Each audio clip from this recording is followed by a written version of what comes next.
So, how many times in this past year of COVID and chaos have you just longed for some peace and calm? Probably more than once or twice, am I right? I heard a story about an exhausted mom. How many of you ladies can already identify with this story? And she was exhausted basically because she had a teenager and, surprise, twin 3-year-olds. So one day she had just had enough and walked out into her front yard, lifted her arms to heaven, and just let out a long, frustrating scream.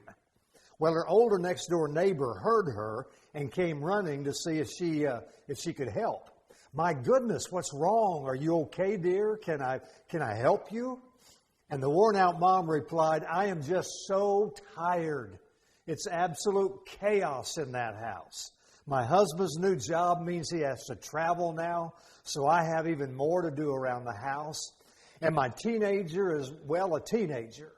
And the twins, they are out of control. I have no idea what to do. I'm just beside myself. How did you manage when your kids were growing up?" Well, her neighbor responded with several answers to that question, some suggestions and tips and things. And then she said this, And dear, why don't you get one of those extra large playpens, put both your twins in there while you're doing the other things around the house? Well, a few days later, the Amazon van pulled up to the mother's house and delivered, guess what? A brand new extra large playpen. A gift from her thoughtful next door neighbor. A few days later, when her neighbor returned home from a trip, the grateful mom went next door with a plate of cookies. And upon seeing her, the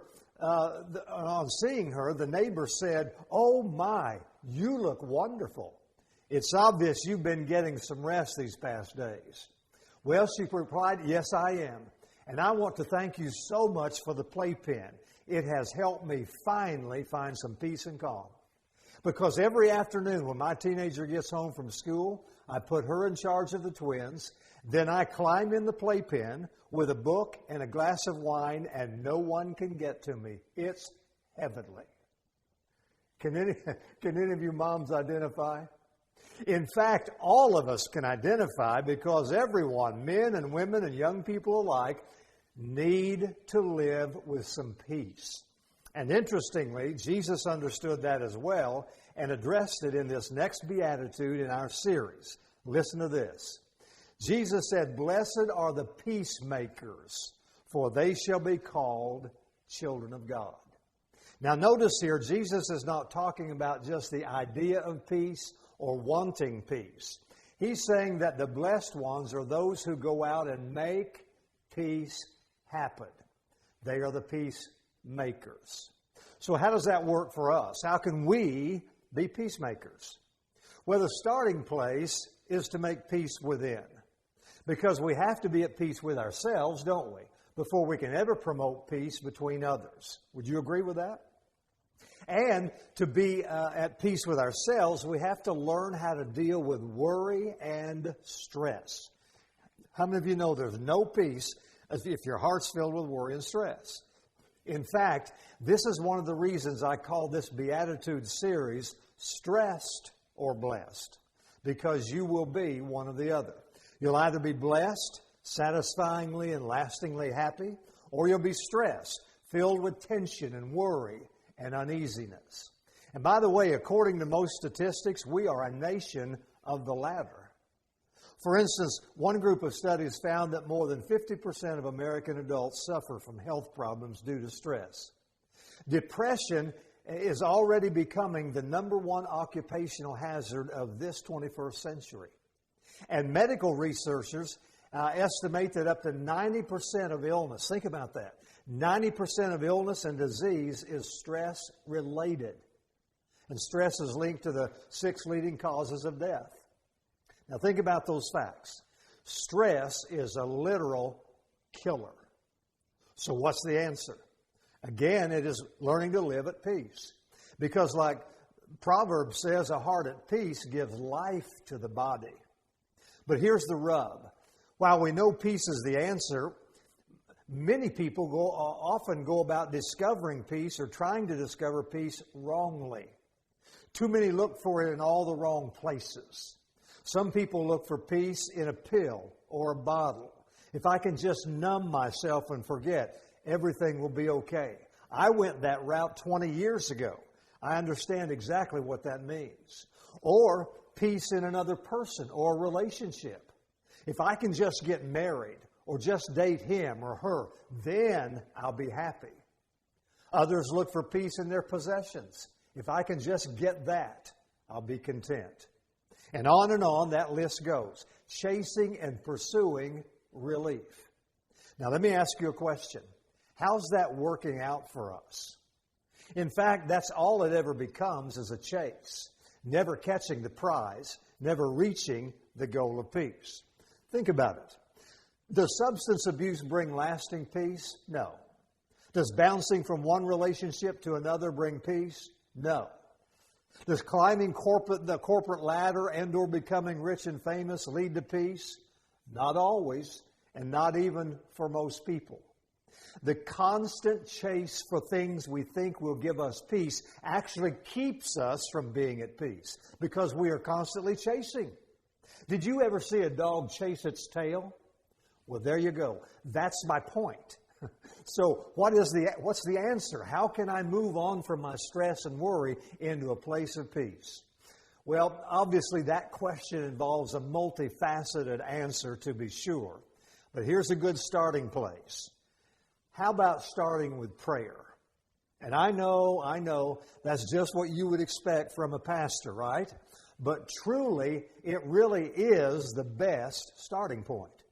To talk with God about our stresses and fears, our problems, our anxieties, all the things that just seem to set us off and drive us crazy, yes? Does anyone remember that old gospel song, Have a Little Talk with Jesus? It goes like this. Now, let us have a little talk with Jesus. Let us tell him all about our troubles. He will hear our faintest cry, and he will answer by and by. Listen, that's it. Pray about everything. I mean, all that stuff that troubles you, that you worry about. Because don't forget, worry is the opposite of peace. They cannot coexist. Interestingly enough, our English word worry comes from a German word worgen, which means to choke.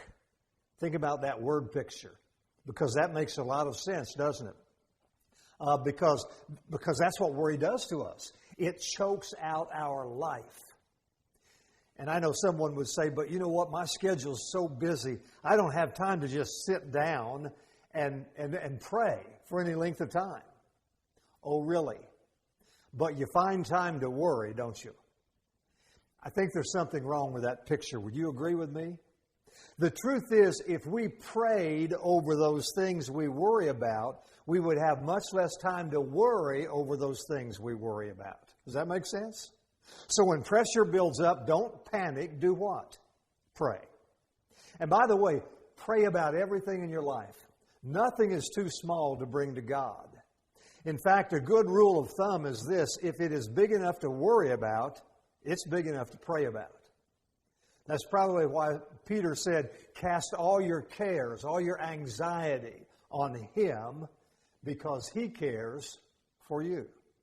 Now, that word cast right there is pretty interesting. It means to unload, to let go. The Greek word literally means to drop. The problem is for most of us, we cast like we fish. In other words, we throw out our worries and then we reel them back in. And we throw out our worries to God and we reel them back in. We throw out our worries to God, but we won't leave them there. We take them back. We were at the beach last week for a day or two, and I saw a father and son fishing.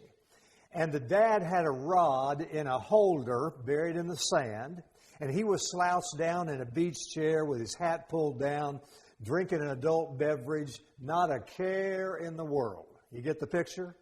His little boy, not so much.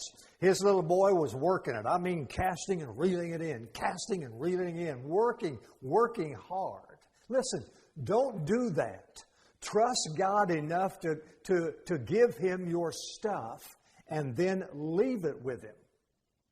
You parents, do you remember the first time you left your baby with a sitter, even a family member? I can remember my first son and leaving him for the first time. I remember it as vividly as it happened yesterday. And how many of you, at least that first time, went home early because you had some anxiousness about someone else taking care of your child, even a parent or whoever? But after a few times leaving the child, you began to trust more, didn't you? And what? Well, you stayed away longer the next time. And the time after that, you stayed a little longer. And then the next time, you stayed a little longer still. Heck, you even had thoughts of not even going home, right? Listen, we can trust God. So pray. Tell Him about all those troubles, all that stress and worry, and then leave it with Him. All right, let's move on. Because after we discover God's peace for us personally, then we're able to start helping others find peace. So we make peace within. And secondly, I would say to this, take off the gloves. In other words, do everything within your power to settle any differences you might have with another. In fact, notice Jesus' words further down in Matthew chapter 5 in verse 23. Listen to this. Therefore, if you are offering your gift at the altar and there remember your brother or sister has something against you, leave your gift there in front of the altar. First go and be reconciled to them, then come and offer your gift. Now, did you get that? To be blessed as a peacemaker, I must take the initiative to start the reconciliation process with others. In other words, I don't wait for them to make the first move, even if I'm the one who was offended. And how hard is that, right? But with the strength of God, all things are possible. And hey, even though it's not easy, that doesn't mean it's impossible. Especially if somebody has offended you deeply or multiple times. But still, it is a must. Someone asked an older Native American chief one time what ailed the world from his perspective. And he responded this way: everyone wants to smoke the peace pipe, but nobody wants to inhale. Now think about that. That's pretty insightful, isn't it? Because too often we avoid inhaling things like I'm sorry, I was wrong, or let's put this behind us once and for all. Incidentally, if we continue to avoid peacemaking, not only will there be no peace between us, it will also affect the peace in us. Some of the most miserable people I know are those who refuse to make peace and want to hold fast to their hurt and pain and bitterness. They just won't let it go. It's like the old Hindu legend that describes a god who enchanted an arrow to make it fly around killing people. However, one day, when it ran out of victims and there was no one else to slay, the arrow came back home aimed at that god. And the story goes that this god spent its remaining days running from the arrow it had sent against others. Now here's the moral. When we get it in for another person and create disharmony and unrest or strife and discord, guess what? Those same harmful and hurtful traits, like chickens coming home to roost, will inevitably find their way back to us. So, make peace within, take off the gloves, and last, be a bridge builder. Because a peacemaker is not only at peace with others, he or she is willing to help make peace for others. In other words, he or she is a mediator, a negotiator, willing to build a bridge between folks. During a bitter divorce case, the story goes that a father and mother were arguing horribly before the judge. Standing between them was their 4-year-old daughter, glancing from parent to parent as they verbally assaulted each other. Well, finally, the little girl reached up and took her father's hand and reached up and took her mother's hand and gently brought them together. And the parents immediately realized what they were doing, stopped their fighting, and in tears embraced one another. Now that is being a peacemaker. Take a lesson from a 4-year-old girl. By the way, speaking of bridge building, did you ever see that? A bridge being built? The builders begin with a solid structure on each side of the water they're attempting to span, and then a thin cable is fastened to one of those structures and sent across the water and fastened to the other structure. That's basically the beginning of the bridge, a cable that becomes connected at both ends. Well, that's the way it is with peacemaking, except that the peacemaker becomes the cable. Now think for a moment. Of all the people in your life, mentally just kind of flip through a scrapbook of their snapshots in your mind. Can you see their faces? And I'm talking about your spouse, best friend, people you work with, neighbors, mom and dad, grandparents, brother, sister, all that. Now, freeze frame those images just for a moment. Did you know that the vast majority of those you're thinking of, at least to some degree, have times in their life where they hurt, where there is pain and fears, and often they live with no peace themselves. And because of that, those precious ones need someone like you who will help them build a bridge that leads to peace. Are you familiar with the phrase, let go and let God? Probably. Watch this. The Apostle Paul said, let the peace of Christ rule in your hearts, since as members of one body, you were called to peace. Now, there are two things here. That word rule is the word umpire. It means umpire. That one who calls the shots and makes the final decisions in like a game. The one who keeps that game moving. So, Paul says here, we are to let God's peace umpire, rule over our hearts. And when that happens, we are then able to make peace with others and be at peace within. But notice something else about this verse. That word let, he begins with the word let. In other words, it's a choice we have been given. For instance, with stress and worry, whatever you stress about or worry about comes down to a control issue. So the question becomes, who's in control of your life? Who's in control of my life? Is it me? Is it you? Or is it God? Is it you or is it the Holy Spirit? Paul says you have a choice to make. You choose to allow yourself to be in control or the Spirit of God to be in control and bring peace.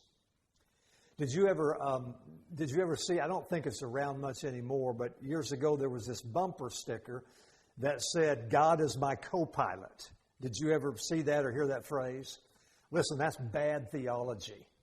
God never co-pilots.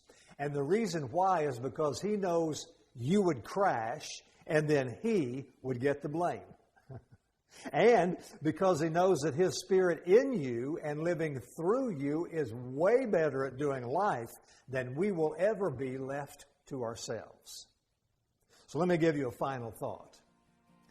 What did Jesus say would happen if we chose to allow Him to make us peacemakers? Do you remember? He said, blessed are the peacemakers, for they shall be called the children of God. Not they will be a child of God, but they will be called a child of God. There's a world of difference in that. That means our reputation. What we would be known as by others would be, he or she is like God. Now, how many of you know, if people are saying that about you, that's the whole ball of wax right there. I mean, that's the apex. You may know, by the way, that the early church in Acts was not known as the Christian church. We call churches today Christian churches, but the first church was not, they didn't call themselves a Christian church. They called themselves the Way.